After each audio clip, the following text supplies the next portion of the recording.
Fitri Nurjaya, mahasiswi dari Universitas Muhammadiyah Malang. Di sini saya berada di kantor DPRD Kabupaten Maros.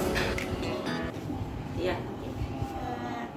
Menurut Ibu, apa yang membuat Ibu tertarik masuk dalam dunia politik, lebih tepatnya menjadi ketua DPRD? Ya, yang maksud pertanyaannya sebenarnya apa yang menyebabkan kita tertarik untuk terjun di dunia politik, khususnya masuk menjadi anggota DPRD. Menjadi wakil ketua itu adalah proses kelanjutan daripada setelah kita masuk DPRD. Yang membuat saya tertarik, awalnya saya melihat bagaimana keadaan masyarakat kita, kemudian saya beranggapan bahwa kalau misalnya saya hanya di rumah, hanya akan mempengaruhi suami dan anak-anak saya, paling besar lingkungan saya. Tapi kalau saya terjun di dunia politik, saya akan mempengaruhi atau menjadi bagian dari pengambil kebijakan yang bisa merubah suatu masyarakat, keadaan masyarakat, lingkungan saya, daerah saya, bahkan negara ini melalui ikut berpolitik. Karena kalau misalnya saya hanya sebagai ibu rumah tangga, saya hanya akan mempengaruhi lingkungan rumah tangga saya. Tapi kalau saya berpolitik, suara saya akan didengarkan oleh masyarakat melalui kebijakan, melalui tugas dan fungsi kita sebagai anggota DPR khususnya.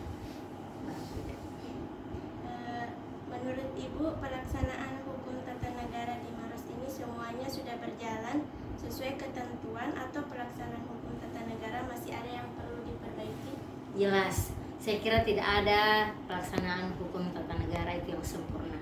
Pasti kita berupaya bagaimana caranya selalu memperbaiki. Apalagi kita ketahui bahwa itulah kenapa sampai peraturan daerah, peraturan perundang-undangan selalu ada perubahan atas perubahan undang-undang dan sebagainya. Karena kita ingin selalu menyempurnakan, selalu saja ada yang salah dalam pada saat kita membuat kebijakan. Oleh karena itu selalu kita revisi, kita perbaharui sesuai dengan keadaan dan ketentuan yang ada. Pertanyaan terakhir, Bu. Apakah dalam pelaksanaan hukum tata negara dalam lingkup DPR sering terjadi perbedaan penafsiran dari aspek hukum, baik pada aspek sosial, ekonomi, dan politik? Di anggota DPR itu basis atau basic pendidikan kita tidak sama. Jadi tentu penafsiran dalam hal hukum dan sebagainya itu pasti berbeda-beda. Oleh karena itu melalui kita harus punya staf ahli hukum yang bisa menafsirkan masalah-masalah hukum yang ada di DPR.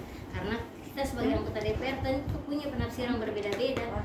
Oleh karena itu melalui lembaga ini kita bisa memperbaiki apa-apa yang menjadi ketentuan hukum dan apa yang harus kita laksanakan. Karena kalau misalnya sama, tentu kita tidak membutuhkan staf ahli dan sebagainya. Tapi karena adanya revisi, perbaikan dan sebagainya, kita harapkan bahwa hukum tata negara di daerah kita khususnya bisa kita perbaiki.